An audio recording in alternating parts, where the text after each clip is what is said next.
Hi, I'm Rachel McLeod. I am a mental health therapist and emotional wellness coach, and I help people do the brain work for resolving symptoms of anxiety, depression, and traumatic stress. Um, the brain has a wonderful, phenomenal process for this. And not only does it, I'm interested in anxiety, depression, and traumatic stress. I want to see what the brain is doing there. Um, but really, when brains resolve those symptoms, those are usually the things that are blocking your brain for helping you create your next levels of wellness, helping you reach goals, helping you to have more intimacy in relationships. That's what people are usually interested in. I'm looking at what's your brain doing? Where is it getting snagged? Why isn't it creating your next levels of wellness? It has a process for this. Hello, what's happening in there? And usually the symptoms of anxiety, depression, and traumatic stress will point right there to the spot the brain is really struggling to process. And once that gets resolved, all of the brain is able to easily accomplish the rest of the work. And so that is how I help people resolve disorders. That's how I help people resolve issues after traumatic relationships, and the myriad of relationship and life and goals and challenges that occur in people's life. And so, for me, the symptoms of anxiety, depression, and traumatic stress are really the signs that the hey, X marks the spot, dig right here, and the brains are saying, and then they will convert. They will then they're once they get that done, it's like, here we go. Okay, so that's what I do. That's important for you to know because today we're going to talk about a topic.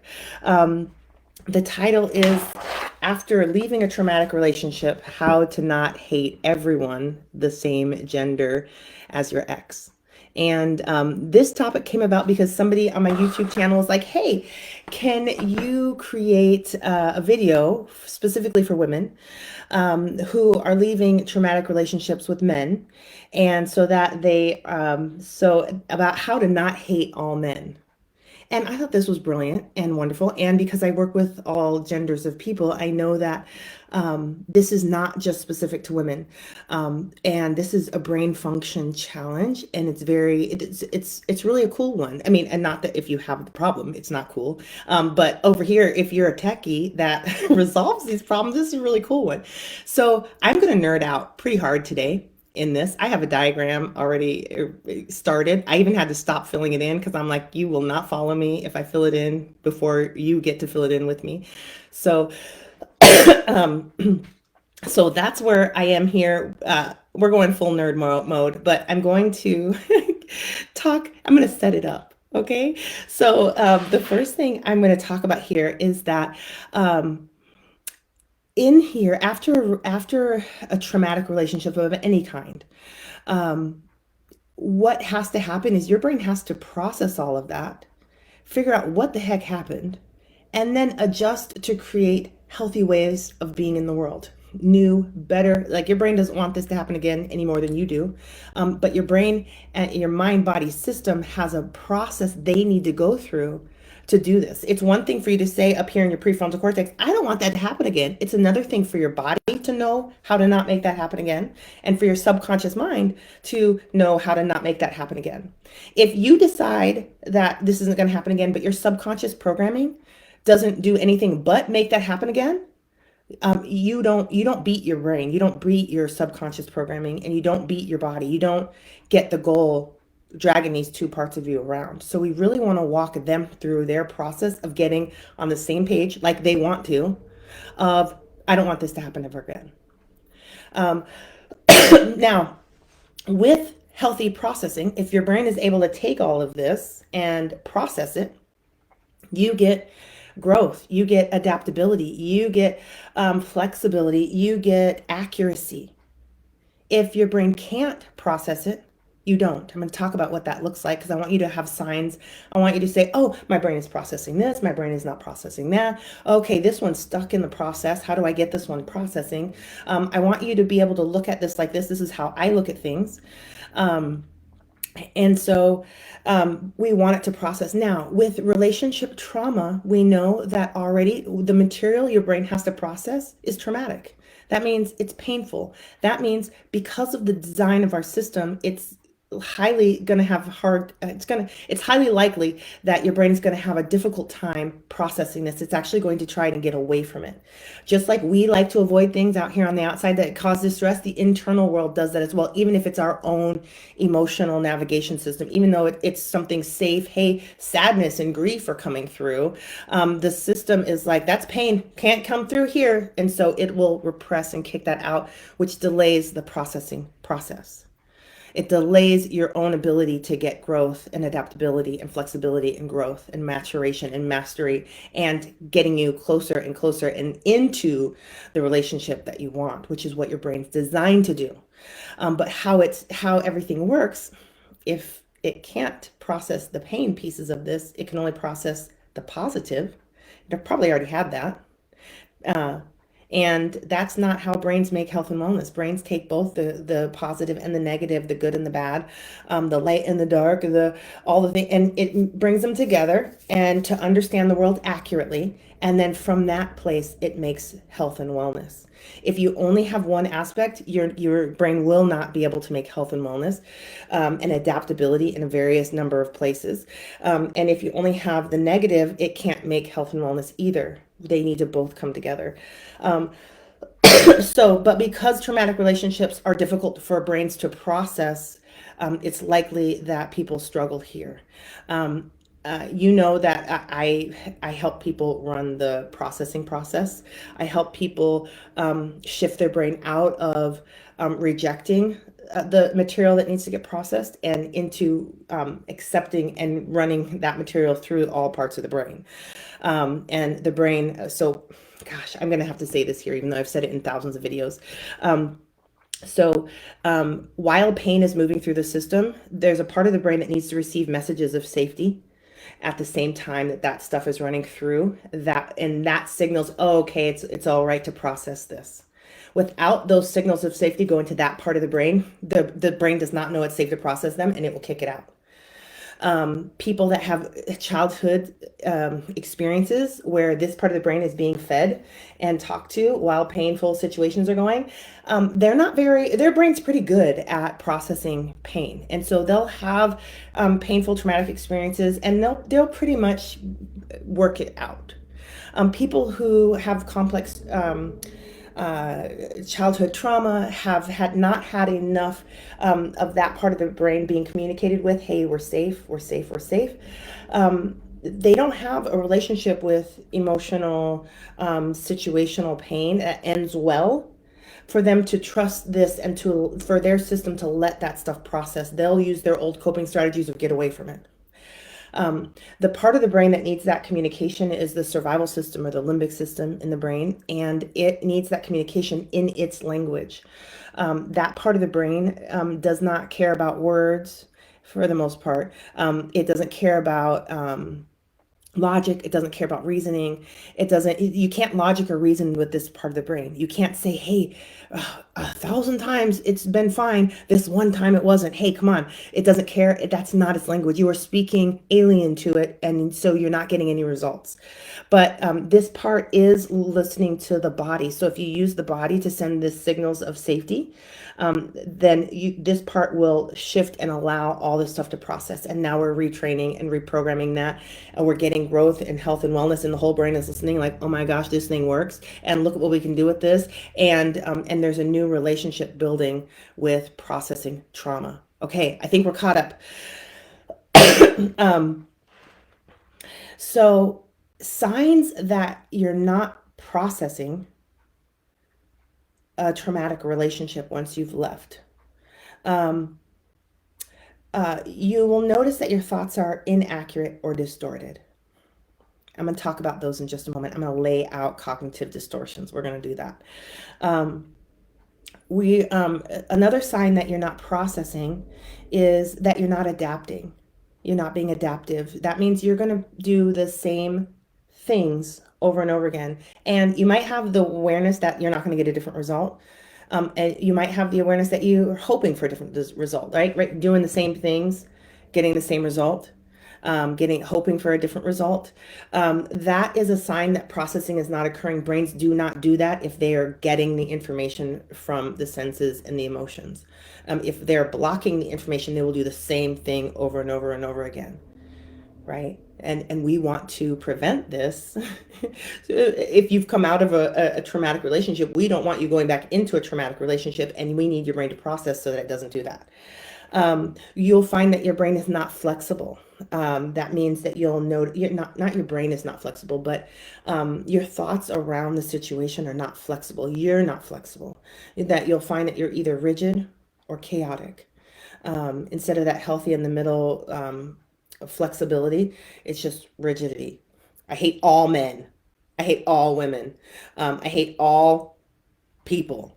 Right? That's very rigid thinking. Um, that's a sign that the brain isn't processing material, senses, emotions, sensory material, or emotions that occurred in situations that occurred in that traumatic relationship. And so that's rigid. Or it's a sign that the brain is underway and it hasn't completed the process yet.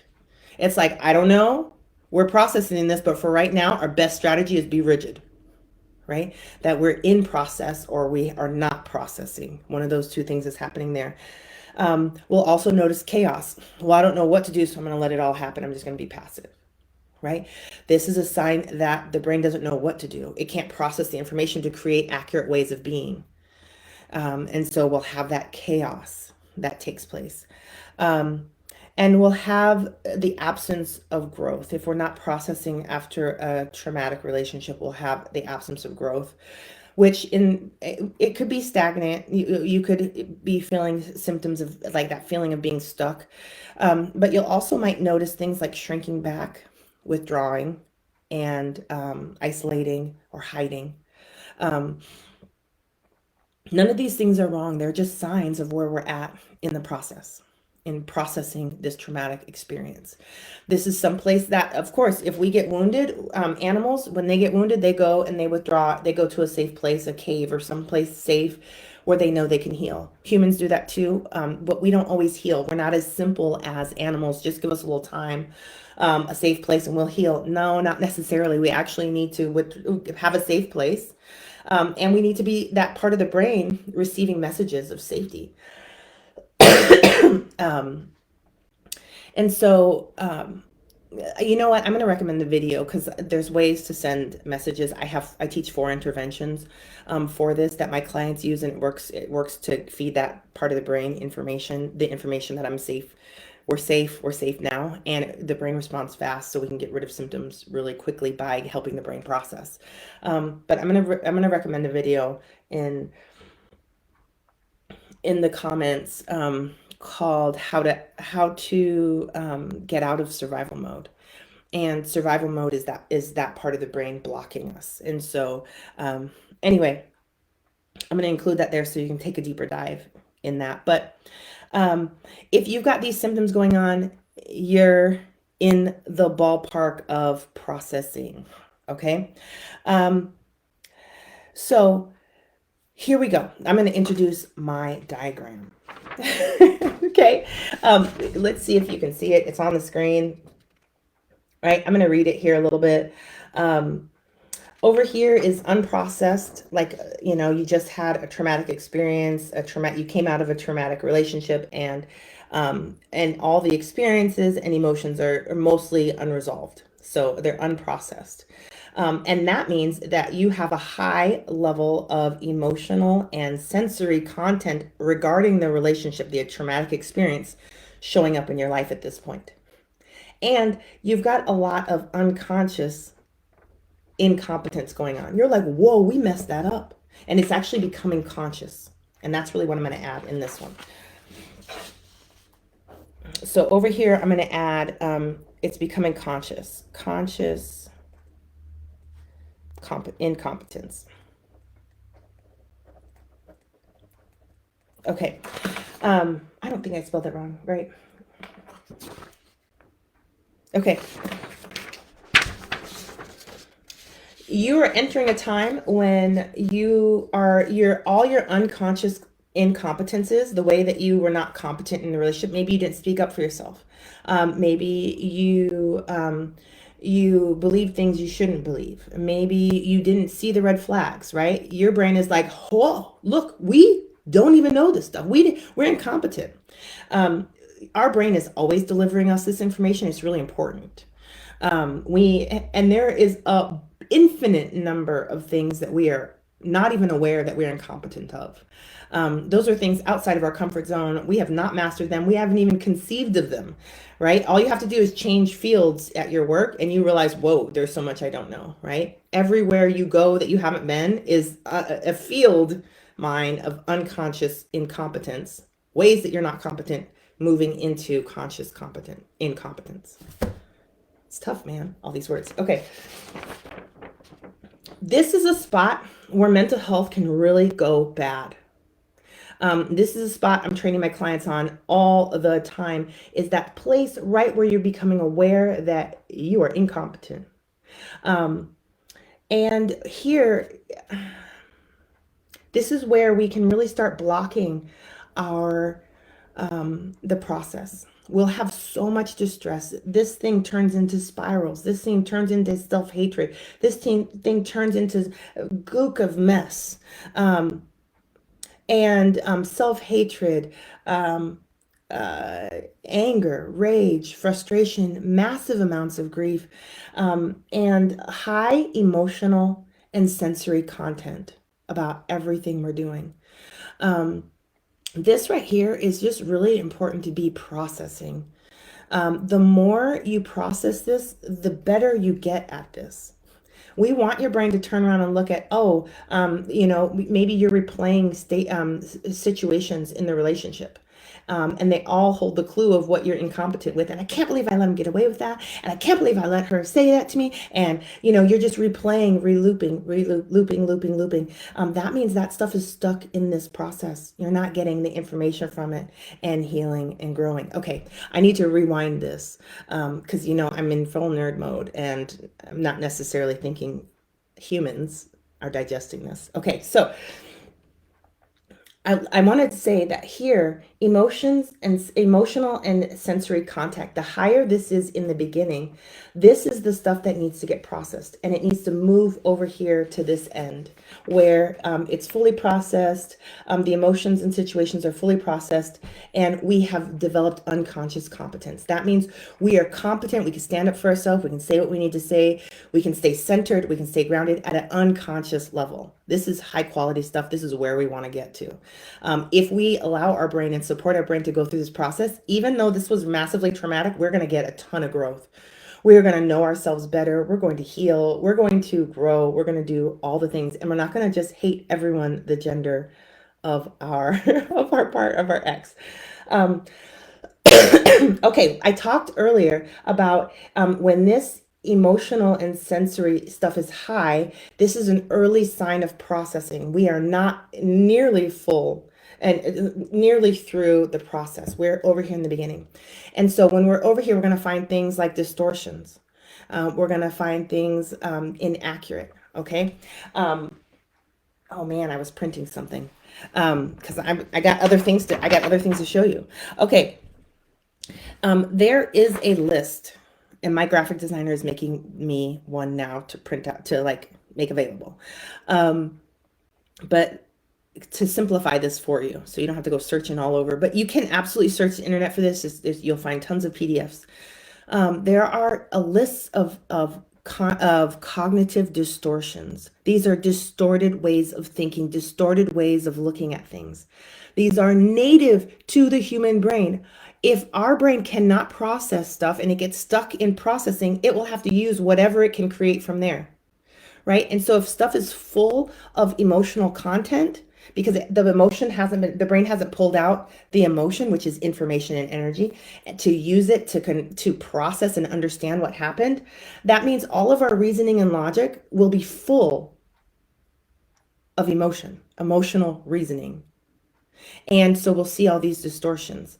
The more the brain works on something, the more it becomes logical, it becomes reasonable, it's full of our thoughts and morals, it's expansive in expanding around multiple perspectives.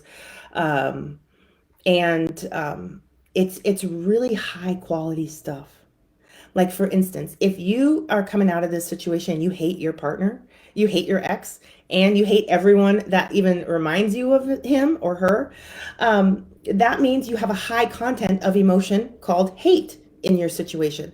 Fabulous. I love hate. Hate becomes, when it gets processed, brains make joy out of this, passion, love, enjoyment. This is a wonderful thing to be processing, and it's going to be high in the beginning parts, right? And as it keeps moving down the process, it's not gonna look the same way as hate. We're not going to do hateful behaviors. We're actually going to do things that make us have more joy and have more success, more passion, more love. So we want this hate to be moving. If our brain cannot process the hate because it does register in the brain as pain, it will get stuck. And then all of our thoughts, all of our behaviors, all of our patterns, cycles are full of hateful behaviors. It's like having a glass of coffee and it's empty, and you put your coffee in, it tastes really good. And so you're really enjoying that. But let's say you use this cup for whatever reason for with a cleaner, a solvent, right?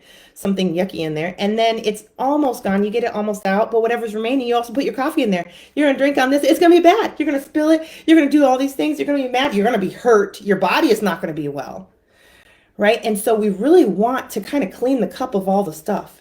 We don't want to just throw it out, because you don't do that. Brains have a process for this.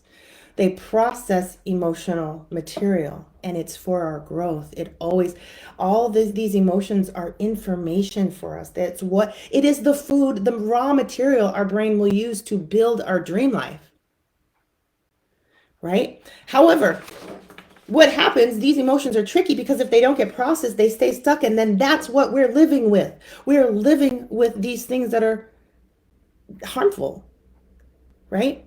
And so, and we're stuck with distortions. One of the distortions in this topic, of so that I don't hate all men, is one of the distortions is overgeneralization. Brains that can't process, they'll do their next best thing. Well, I can't figure this out, so we're just going to assume everybody does it, right? Um, that's a cognitive distortion. If my clients get there, I'm like, hey, let's keep processing. We're getting close. We're almost there. Um, if and if brains don't understand this stuff and they can't get all the emotions through, where they're like, oh, I get it. Oh, I get this other red flag. I see it. Oh, this has to do with them. This has to do with brain function. I make sure my clients understand the brain function involved. Um, and I see it wasn't personal. Once we get over here to this other side, we can really see clearly when things get processed. We see very clearly what's personal to us, what our takeaways are that are about who we are and the other people and the other in those specific situations. We want our brain to understand there are some unsafe people here that we can do whole trauma dances with. We want our brain to understand that. We also want our brain to be able to pick out of a crowd that people that we just met, and be able to not brush everybody here, but to get accurate. And some accurate statements are going to be like, oh, this one seems really nice. This person seems really nice. I'm going to need to get to know them better. I want to see how they navigate boundaries with me, and I want to see how they interact with the people around them. And we're curious, right? That's a high brain state. That's a whole brain state. Curiosity is this have enough safety to be curious is huge. That means we've processed a lot of trauma to get there. Our brain has made safety around potential future partners in relationships. And that we can be curious, we can try again, we can come out of isolation. If we're in isolation, our brain thinks we have no way of navigating this. We're not safe. We're not going to be okay. I don't think we're going to be good. We better stay in here. And it will keep you in the cave, in the healing cave, right? And when I find my clients in the healing cave, and a lot of times they're not healing, which is why they're reaching out for support. We need to be healing in the healing cave. We start there and we process these traumatic experiences that they've had, whether they're from childhood or they're recent. And pretty soon their brain is like, curious. I wonder if I could do this. Oh, look at all these skills I have. And then pretty soon they're taking them on these adventures, right? And then they might find, I'm incompetent in these areas. They might run back to the healing cave. Now that this becomes my Zoom room, we're healing in the Zoom room cave, and we're working through that, and they go right, and now they're back up and out there, and then they're pretty much their brain gets bored with me, and they're like, "Bye, Rachel, I'm gonna go live," which is fabulous. We're moving on. We're moving on, and plus, when people learn how to take care of themselves, they don't have to. We don't need the same things. And brains get bored with me. They're like, I have these things resolved. I need to learn some things now. That's a great place. That's a great place. Um, so I want you to see over here is where there are cognitive distortions. Okay, right? It's on this side of the map. And so overgeneralization is there, minimizing, oh, well, it wasn't that bad, maximizing, can you believe all these things, filtering out mental filters, filtering out the positive. When your brain is looking at people and they're doing great things, but you do not see it because your brain is so hyper fixated on when are they going to hurt me next, what bad thing is going to happen. So you can't actually acknowledge the good that's going on. That's a cognitive distortion. When you're just filtering out and you're only filtering in all the bad things, right? That's the flip side of the pot. It can go either way. Um, let me see here. I have my little list over here. Um, it's also called disqualifying the positive. All or nothing thinking, right? That's an easy cognitive distortion. It's one of the easiest ones to find yourself doing. And that's a sign my brain is not processing. And we want to we're almost there. Let's process that a little bit more, brain. Some of us don't have the experience of having these high quality materials, brain materials. And so we come from families that their processing is impaired, and so the processing can get a little ways, but then it can't get any further. So we do a lot of all or nothing thinking. Um, we need to retrain the brain to, hey, this is just a spot in the journey. We actually need to process to here. Like, let's keep going. And so we can get the brain trained enough to start taking things all the way to complete processing, where we get to build and we get to experience unconscious competence. We can do the things like shooting a basket. We're not very good, but we keep going, and pretty soon we're making the basket, and then we stay on it, and our brain is building it so we can do it from anywhere on the court, running, walking, standing, right? We're flexible, we're adaptive. Same thing in these relationships. We want to take so many high level skills to the deepest unconscious level so that it's happening automatically. Your brain is automatically walking you through high quality relationship skills that you've built because you've processed the trauma, the painful aspects that naturally brains have difficulty processing.